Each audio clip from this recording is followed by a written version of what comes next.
کرنے والوں اور رکوع کرنے والوں اور سجدہ کرنے والوں کے لیے میرے گھر کو صاف رکھا کرنا، اور لوگوں میں حج کے لیے اعلان کر دو کہ تمہاری طرف پیدل اور دبلے دبلے اونٹوں پر جو دور دراز رستوں سے چلے آتے ہوں سوار ہو کر چلے آئیں، تاکہ اپنے فائدے کے کاموں کے لیے حاضر ہوں۔ اور قربانی کی ایام معلوم میں مویشی چوپایوں کے ذبح کے وقت جو اللہ نے ان کو دیے ہیں ان پر اللہ کا نام لے۔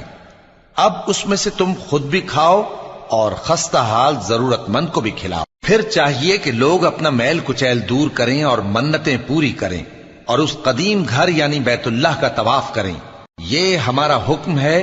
اور جو شخص ادب کی چیزوں کی جو اللہ نے مقرر کی ہیں تعظیم کرے تو یہ اس کے پروردگار کے نزدیک اس کے حق میں بہتر ہے۔ اور تمہارے لیے مویشی حلال کر دیے گئے ہیں سوائے ان کے جو تمہیں پڑھ کر سنائے جاتے ہیں، تو بتوں